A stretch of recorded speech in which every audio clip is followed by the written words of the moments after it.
முத்துவின் வின்எஸ்எஸ் brand அரிசிகள் தரத்திலும் சுவையிலும் என்றும் number 1. கடுமையான நிதி நெருக்கடியில் பல்வேறு திட்டங்களை நிறைவேற்ற முடியும் போது இந்தியா கூட்டணி அரசு அமைந்தால் எவ்வளவோ செய்ய முடியும் என்று மு.க. ஸ்டாலின் கூறினார். கோவை பிரச்சார கூட்டத்தில் பேசிய அவர், திமுக தொடர்ந்து வலியுறுத்தும் சமூக நீதி அம்சங்கள் காங்கிரஸ் தேர்தல் அறிக்கையில் இடம்பெற்றுள்ளதாக தெரிவித்தார். உலகத்திற்கு கோவையை தெரியும் என்றால் அதற்கு காரணம் அறிவியல் மேதை ஜி.டி. நாயுடு என்பது உங்களுக்கு என்றால் தெரியும். ஜி.டி. நாயுடு ஒரு பெரிய மேதை, அறிவியல் மேதை. அவரோட இந்த கோவை மண்ணில் உலகத்தரத்தில் பிரம்மாண்டமான நூலகத்தை அறிவியல் மையமா திராவிட மாடல் அரசு கோவையில் அமைக்க போகுது. இப்படி தமிழ்நாட்டில் ஒவ்வொரு மாவட்டமும் ஒவ்வொரு குடும்பமும் பயனடைய வேண்டும் என்று பார்த்து பார்த்து திட்டங்களை செயல்படுத்திக்கிட்டு இருக்கோம்.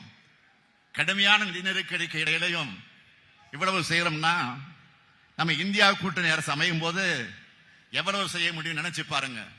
கூட்டத்தில் உரையாற்றிய ராகுல் காந்தி, வரலாற்றில் முதன்முறையாக விவசாயிகள் வரி செலுத்தும் நிலை ஏற்பட்டுள்ளதாக கூறினார்.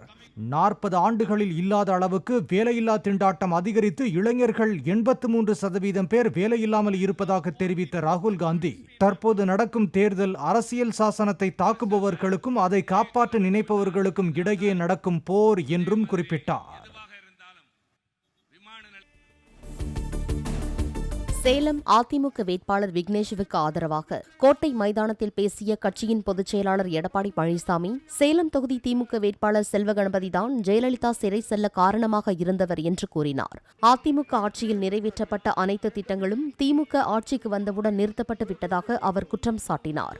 ஏழைகளுக்கு மருத்துவம் கொடுப்பதை கூட பொறுத்துக்கொள்ள முடியாத ஸ்டாலின், தமிழகம் முழுவதும் 2000 அம்மா மினி கிளினிக்குகளை மூடிவிட்டதாக எடப்பாடி பழனிசாமி புகார் கூறினார். அதிமுக அரசாங்கம் இருக்கின்ற வரை எந்தெந்த வாக்குறுதிகளை கொடுத்தோமோ அத்தனையும் நிறைவேற்றி நாட்டு மக்களிடத்தில் நன்மதிப்பை பெற்ற கட்சி அதிமுக கட்சி. அதிமுக அரசாங்கம் ஸ்டாலின் அவர்களே, அனைத்து இந்திய அண்ணா திராவிட முன்னேற்ற கழக ஆட்சியில நிறைய திட்டங்களை நிறைவேற்றோம்.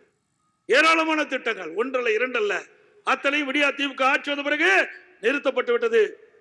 இன்னைக்கு ஏழை மக்கள் அதிகமாக வசிக்கின்ற பகுதி அம்மா மினி கிளினிக். அதுல என்னப்பா உனக்கு அரசியல் வேண்டியது? ஏழை மக்களுக்கு வைத்தியம் கொடுப்பதை கூட பொறுத்துக்கொள்ள முடியாது ஸ்டாலின். 2000 அம்மா மினி கிளினிக் தமிழ்நாடு முழுவதும் ஏழை மக்கள் நிறைந்த பகுதியிலே அதை கொண்டு வந்தோம். அழகா நடந்துட்டு இருந்தது, அதை ரத்து பண்ணிட்டீங்க. ஆனா ரத்து பண்றதுல சாதனை படுத்த ஒரே அரசாங்கம் திமுக அரசாங்கம் ஒன்றுதான். தேர்தல் பத்திரம் குறித்து பேச திமுகவுக்கோ அதன் தலைவர் ஸ்டாலினுக்கோ தகுதியில்லை என்று கூறிய எடப்பாடி பழனிசாமி, திமுக 656 கோடி தேர்தல் பத்திரம் மூலம் நிதி பெற்றதற்கு பதில் என்ன என்றும் கேள்வி எழுப்பினார். தேர்தல் பத்திரத்தை பத்தி பேசுறார். இவருக்கு தேர்தல் பத்திரத்தை பேசுறதுக்கு என்ன தகுதி இருக்குது? இவரே 656 கோடி தேர்தல் பத்திரம் மூலமாக திமுகவுக்கு நிதி வாங்கி இருக்கிறாங்க. சிதம்பரத்தில் நடந்த பாஜக தேர்தல் பிரச்சார கூட்டத்தில் அத்தொகுதி பாஜக வேட்பாளர் கார்த்தியாயினிக்கு ஆதரவு திரட்டிய மத்திய அமைச்சர் நிர்மலா சீதாராமன், தமிழகத்தில் இளைஞர்கள் ஏமாற்றப்பட்டு போதை வசப்படுத்தப்படுவதாகவும் போதைப் பொருட்களை கடத்தி கொண்டு வரும் ஒவ்வொருவரும் அழிந்து சாவார்கள் என்று ஆவேசமாக குறிப்பிட்டார். ஒரு முழு தலைமுறையே மண்ணாக்கிடக்கூடிய அந்த விஷயம் போதை. அந்த போதை பொருளை அவங்க குடும்பத்துக்காரங்களே சம்பந்தப்பட்ட அவங்க டிஎம்கே கட்சியில் இருக்கக்கூடிய ஆளுங்களோட சேர்ந்து இறக்குமதி பண்ணி அதுல இந்த ஆதாயம் சம்பாதித்தா, நான் இந்த சிதம்பரம் தில்லை நடராஜர் இருக்கக்கூடிய சிதம்பரத்துல இருந்து சொல்றேன், அந்த மாதிரி மக்களுடைய ரத்தத்தை உறிஞ்சு அவங்களை பால் பண்ணக்கூடிய இந்த மாதிரி போதைப் பொருட்களை கொண்டு வர ஒவ்வொருவரும் அழிந்து சாவார்கள். எம்பியாக தேர்வானதும் முதல் வேலையாக கோவையின் குடிநீர் பிரச்சனையை தீர்க்க வழிவகை செய்யப்படும் என்று கோவை தொகுதி பாஜக வேட்பாளர் அண்ணாமலை கூறினார். கோவையில் மக்களவை தேர்தலுக்கான வாக்குறுதிகள் அடங்கிய தேர்தல் அறிக்கையை வெளியிட்ட அவர், நாடு முழுவதும் உள்ள முக்கிய ஆன்மீக தலங்களுக்கு கோவையில் இருந்து 10 புதிய ரயில்களை இயக்க நடவடிக்கை எடுக்கப்படும் என்றார். நாடு முழுவதும் உள்ள புராதனமான ஆன்மீக தலங்களுக்கு கோவையிலிருந்து 10 புதிய ரயில்கள் இயக்க முயற்சி எடுப்போம். சபரிமலை யாத்திரையை ஒருங்கிணைக்க கோயம்புத்தூரிலே உதவி மையத்தை அமைப்போம். கொங்கு மண்டலத்தில் மத்திய அரசின் உதவியோடு உயர்தர புற்றுநோய் சிகிச்சை மருத்துவமனையை நிறுவுவோம். ஆயுஷ்மன் பாரத் திட்ட பயனாளிகளுக்கு மருத்துவமனையில் இலவச சிகிச்சை வழங்க நடவடிக்கை எடுப்போம். கோவையினுடைய ஜீவ நதியாக இருக்கும் நொய்யல் நதி மற்றும் அதன் கிளை நதியான கௌசிகா நதிகளை மீட்டெடுத்து கோவையினுடைய நீர்வளத்தை மேம்படுத்துவோம். சில்லென்று இருந்த கோவையில் சராசரி வெப்பநிலை 1.5 டிகிரி அளவுக்கு குறைக்கும் வகையில் பசுமை பரப்பு அதிகரிக்கப்படும் என்றும் வள்ளிக்கும்மிக்கு பாரம்பரிய கலையாக உரிய அங்கீகாரம் கிடைப்பது உறுதி செய்யப்படும் என்றும் அண்ணாமலை வெளியிட்ட தேர்தல் அறிக்கையில் கூறப்பட்டுள்ளது.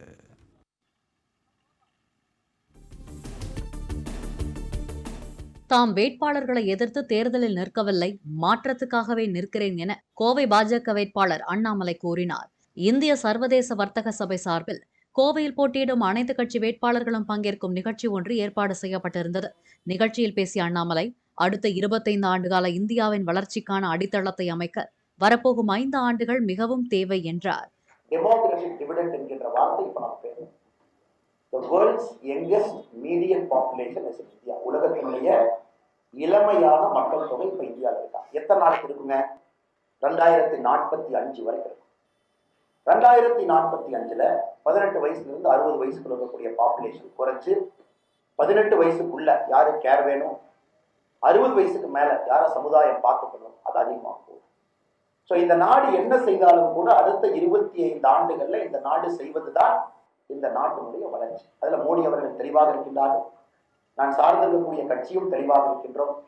அடுத்த 25 ஆண்டுகளை முழுமையாக பயன்படுத்த வேண்டும் என்பதில் ஒற்றை கருத்தோடு இருக்கின்றோம். கோவையிலிருந்து ஆண்டுதோறும் 1 லட்சத்திற்கும் மேற்பட்ட பட்டதாரிகள் வெளிவருவதாக கூறிய அவர், வேலை வாய்ப்புக்காக அவர்கள் பெங்களூருவை நம்பியிருக்கும் நிலை மாற்றப்படும் என்றார். We will convince the Honorable Prime Minister Narendra Modi ji, IIM should come to Coimbatore. We will bring IIM to Coimbatore. It is only logic, sir. ஏதோ வந்து கைத்தட்டலுக்கோ ஒரு ஜிங்கோயிசம்லயே பேசல. It's logic. 1,26,000 undergraduate graduate ஆகும்பொழுது when you compare IIMs across India, உதய்பூரோ திருச்சியோ, to compare all the IIMs, the number 1 should be Coimbatore in that list. Number 1 of course should be Coimbatore. கோவையின் தேவைகள் என்ற தலைப்பிலான இந்த நிகழ்ச்சியில் திமுக, அதிமுக, பாஜக, நாதக வேட்பாளர்கள் பங்கேற்பார்கள் என்று அறிவிக்கப்பட்டிருந்த நிலையில் அண்ணாமலை மட்டுமே பங்கேற்றார். காங்கயம் முத்துவின் வின்எஸ்எஸ் பிராண்ட் அரிசிகள் தரத்திலும் சுவையிலும் என்றும் நம்பர் 1.